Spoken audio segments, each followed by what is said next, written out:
Foster said, quote, "Such symbolically is the progress and mode of achievement for every human soul. Such has been the path trodden by all the saviors of the race. From darkness to light all must go. He must learn that the experience is the only thing that can fit him to join the ranks of the master masons of the universe and carry on the eternal quest in company with all brothers. This is the revelation which the passage of the candidate through all the degrees conveys. Subtle and elusive indications are given also of that organized and intelligent activity which is carried on by that grand lodge of master masons who have for ages watched over humanity and guided men steadily in the way of light. The whole fabric of masonry may be regarded as the externalization of that inner spiritual group whose members down the ages have been custodians of the plan." End quote. Remember the plan? We've discussed it at length. It's also known as the Great Work, the Lost Word, etc., etc., etc. Foster Bailey, in his book, pages 21 and 22. Next, he writes that these master masons are called by many names, such as Christ and His Church. They can be known by others as the Masters of the Wisdom, the Great White Brotherhood,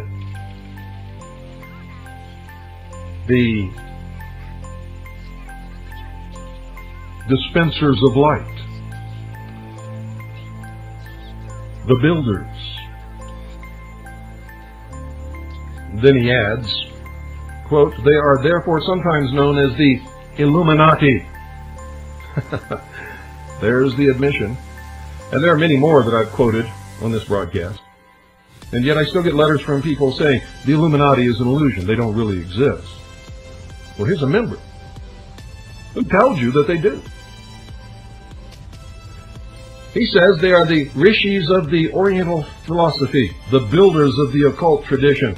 Stage by stage, they assist at the unfolding of the consciousness of the candidate until the time comes when he can enter into light, and in his turn become a light bearer, one of the Illuminati, who can assist the lodge on high in bringing humanity to light, end quote.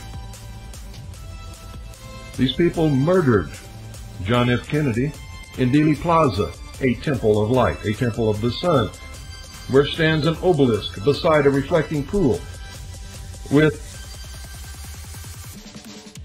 a sculpture of the eternal flame on top, the same eternal flame that they planted upon his grave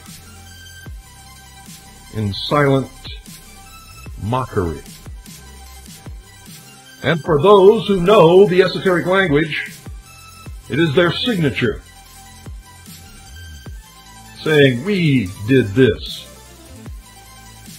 Don't you get out of line like this man did, or we can do this to you also."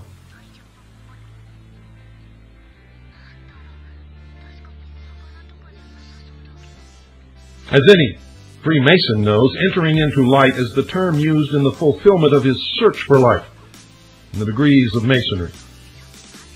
Bailey has just stated that this can make him one of the Illuminati, one of those illumined ones who can help the Masonic Grand Lodge on Sirius bring humanity into light, one of the fellow travelers. Foster Bailey also says that participating in this great work as part of a greater initiation, the Luciferic initiation that Benjamin Krim says will take place in Masonic lodges, will take one on to his own godhood, quote, "The rites, ceremonies, and initiations of Masonry may be regarded, and are so regarded by many, as being faint representations and symbolic rehearsals of those major spiritual initiations through which every human being must pass before achieving his goal of manifested divinity, and can enter finally within the veil," end quote. Manifested divinity? So we see that like any good New Age occultist, a Freemason's goal is to become a god himself, and that's the only thing you need to know about all of this. There is no secret in the lodge. There is no ultimate great gem of wisdom that anybody ultimately learns except how to control large numbers of people by the promise of a secret, which turns out to be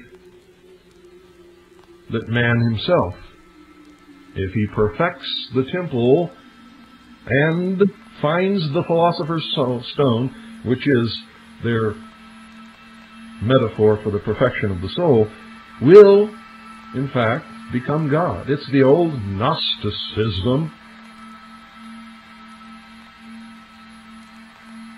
of ancient times.